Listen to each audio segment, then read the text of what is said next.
Dear students of class 8A and 8B, the points as I mentioned in the board, please look at it. Expansion under Lord Dalhousie. Then another one, that is annexation of Ayod, maladministration, subsidiary alliance and doctrine of lapse, first war of India. Then first one, expansion under Lord Dalhousie. Expansion under Lord Dalhousie. What is this? Lord Dalhousie was a number one expansionist, like the previous Governor General Lord Wellesley. Lord Dalhousie came during a period the British government was trying to drain Indian wealth to their own country. Although the process was started, yet they were unable to do it so, since many Indian rulers were there who had not surrendered before the British, but they were continuing fighting against the British. That's why the British were unable, but they had a great intention to drain Indian wealth to their own country in order to make their country rich, prosperous, wealthy. That's why they decided to utilize Indian money, Indian wealth, and at the cost of Indian money and wealth, they wanted to be rich and prosperous country in the world. When Governor General Lord Hastings came, he adopted the policy of paramounts. That means outright wars, right? Now, what is outright wars? Outright wars means declaring war against their enemies and occupying their territories. That means the British initially declared war against one state, and then the state also fought. Ultimately, the British defeated them and then occupied their state. That state came under British control. But while following that system, the British government realized that something should be done which gave them more advantages. Then what is the intention of the British? Their main intention was to deposit money. By hook or by crook, they wanted to save the amount of expenditure. That's why after Lord Wellesley's subsidiary alliance, Hastings came as a Governor General and adopted the policy of paramounts, means outright wars, and started declaring war against those who had challenged the authority of the British. So in order to teach them a good lesson, Lord Hastings declared war, the policy of paramounts. And by applying this policy, Lord Hastings occupied so many Indian territories. But ultimately,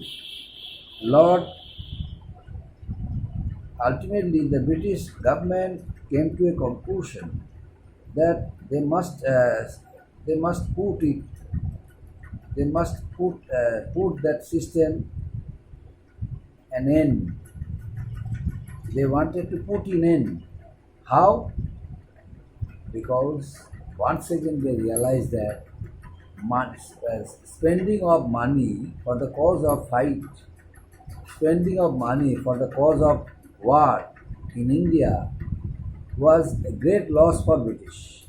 That's why once again they sent another one as the Governor General of India. He was Lord Dalhousie. Lord Dalhousie also an expansionist. His policy of expansion gave the British a firm foothold in acquiring political power, more and more political power in India. As a result, on reaching India, Lord Dalhousie adopted a new policy, the policy of doctrine of lapse. Now, what is the policy? What is the nature of this policy? According to the policy of doctrine of lapse, no Indian king would adopt any son if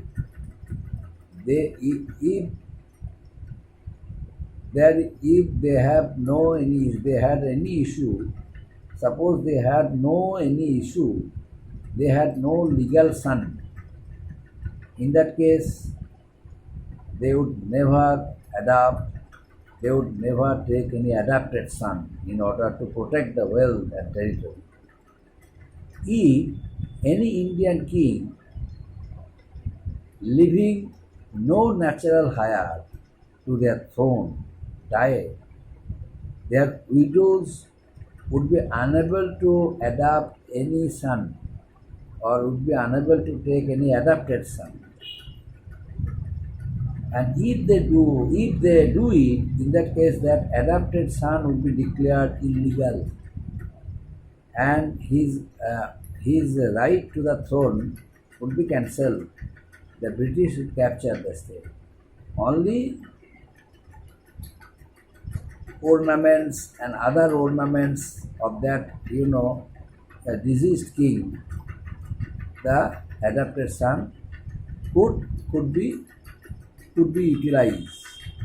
So they could use the father's property, father's money, ornaments, only this much. But territory, the entire territory of the state would come under British control. If the king left any legal son. So this is known as the doctrine of lapse. A number of Indian states and kingdoms, they did not accept the terms of the the doctrine of lapse. Now what did they do? They declared war against the British. And finally, some of them, during the first half of the wars, some rulers, they fought against the British bravely, but during the later half, they could not chase the British forces and were defeated. And by doing it, the British had established a monopoly system in our country. And all other European powers who came to trade in this country, they all got back to their country, and the British ultimately became the real master, the real ruler of this country. The next one, annexation of Ayodhya. Ayodhya was the first Indian state, to have signed the terms of the subsidiary alliance. The Nawab of Ayodhya was a very, very peaceful man. He did not want to make any quarrel with others. On the contrary, some people would disturb him, would try to break his mental peace. But the Nawab of Ayodhya never pick any quarrel with others. It was Lord Dalhousie's subsidiary alliance. The Nawab of Ayodhya signed. He was the first one to sign. But ultimately, Ayodhya, by gaining the knowledge of Ayodhya, that Ayodhya was not an ordinary state, ordinary territory, ordinary, province, but full of wealth, huge land revenues, taxes, and wealth, prosperity. So in order to, have it, the British adopted the policy of dishonesty. They brought false allegation against the Nawab of Ayodhya,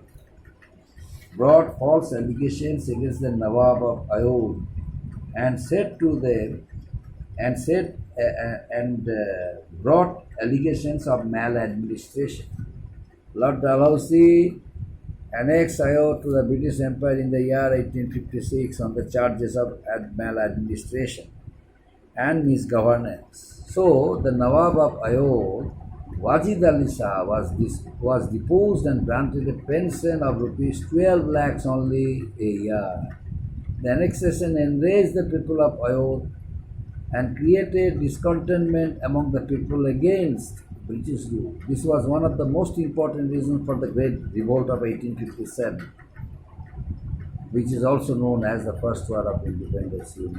By the middle of the 19th century, the British East India Company had conquered most of India by various means and had become the most powerful political entity in India. How? By adopting the policy of annexation, by adopting the policy of war, means outright wars, and by occupying Indian territories, by forcing to uh, Indian territories to sign their policies like subsidy alliance, like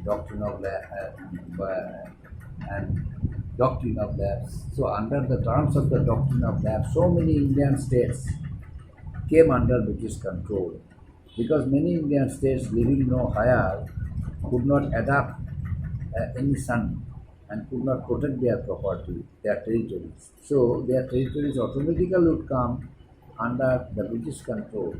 The British captured a number of Indian territories by applying the terms of the doctrine of lapse. And Lord Dalhousie, under the doctrine of lapse,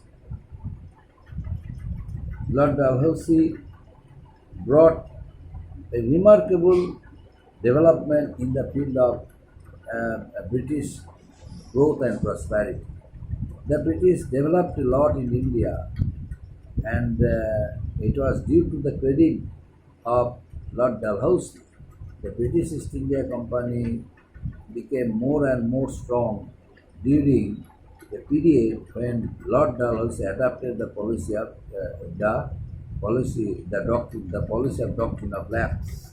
And this policy, also had some resentment. So many Indian people were not satisfied with that system.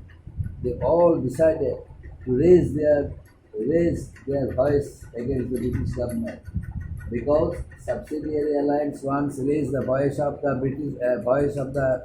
princely states, and that act of misery of the British through the doctrine of lapse also forced the British government to withdraw that system.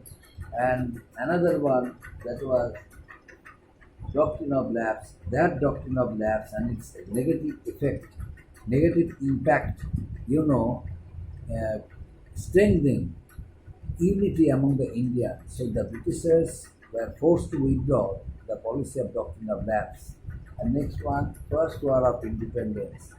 It was due to the British policy of expansion, like subsidiary alliance, like doctrine of lapse, and of course, like paramountcy, policy of paramountcy, outright wars.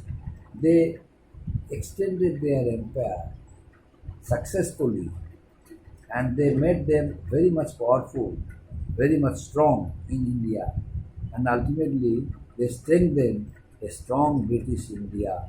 Ultimately, they became the real ruler of our country, India.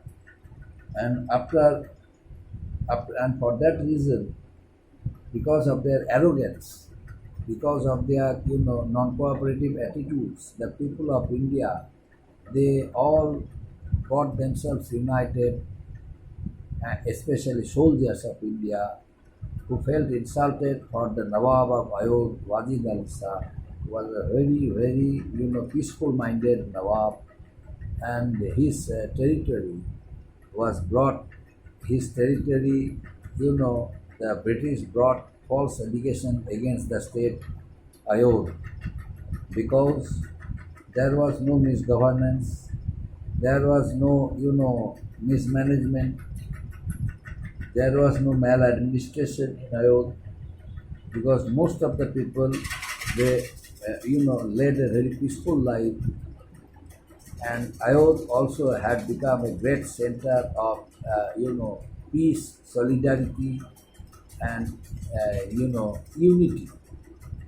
People had great respect for their Nawab Wajid Ali Shah.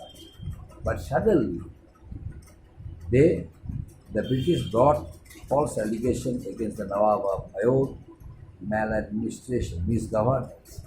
And by bringing this allegation, false allegation, the British captured Ayodhya and forced Nawab Wajid Ali Shah to sign the terms and decided to pay him a sum of rupees 12 lakh as annual pension for Wajid Ali Shah. It was nothing but a great insult.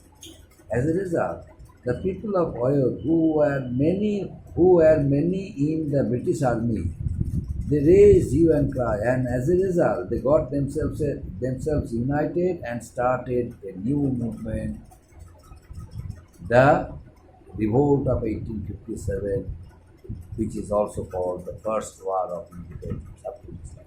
Thank you.